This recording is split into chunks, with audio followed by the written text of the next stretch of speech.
পর্ণ video দেখে যারা অভ্যস্ত, অশ্লীল, নোংরা এবং কুরুচিপূর্ণ ভিডিও দেখে যারা অভ্যস্ত, তারা নানা ধরনের সমস্যায় ভুগে থাকে।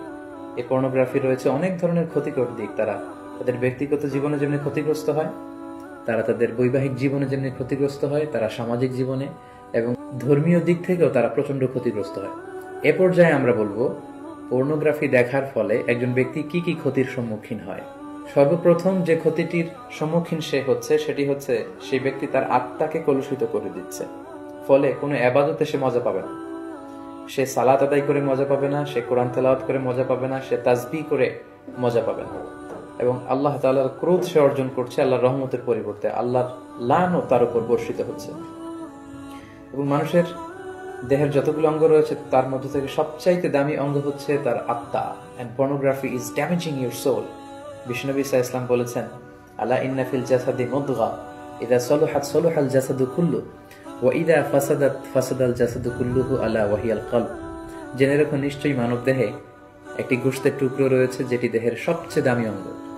এই অঙ্গটি যদি পরিচ্ছন্ন হয় পুরো দেহটি পরিচ্ছন্ন থাকে, এই অঙ্গটি যদি নষ্ট হয়ে যায় পুরো দেহটি নষ্ট হয়ে যায়, আর সেটি হচ্ছে তোমাদের আত্মা।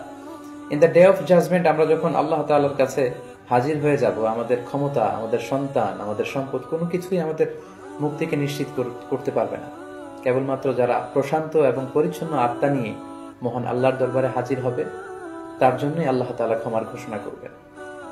তো পর্নোগ্রাফি ওয়াচাররা সর্বপ্রথম যে ক্ষতিটির সম্মুখীন হচ্ছে সেটি হচ্ছে তারা তাদের আত্মাকে নষ্ট করে দিচ্ছে, যেটা মানব দেহের সবচেয়ে দামি অঙ্গ।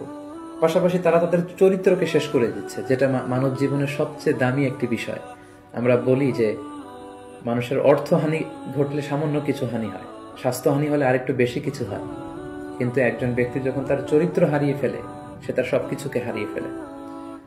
পাশাপাশি যারা পর্নোগ্রাফি দেখে অভ্যস্ত তাদের স্বাস্থ্যের মারাত্মক হানি ঘটে, যেহেতু পর্নোগ্রাফি ওয়াচাররা রাতের সময়টুকুকে বেছে নেয় গোপনে পর্নোগ্রাফি দেখার জন্য। ফলে রাতের ঘুম তাদের আর হয় না, তারা ইনসমনিয়াতে ভোগে এবং একটা বিকৃত রুচি তারা ডেভেলপ করে ফেলছে মনের অজান্তেই।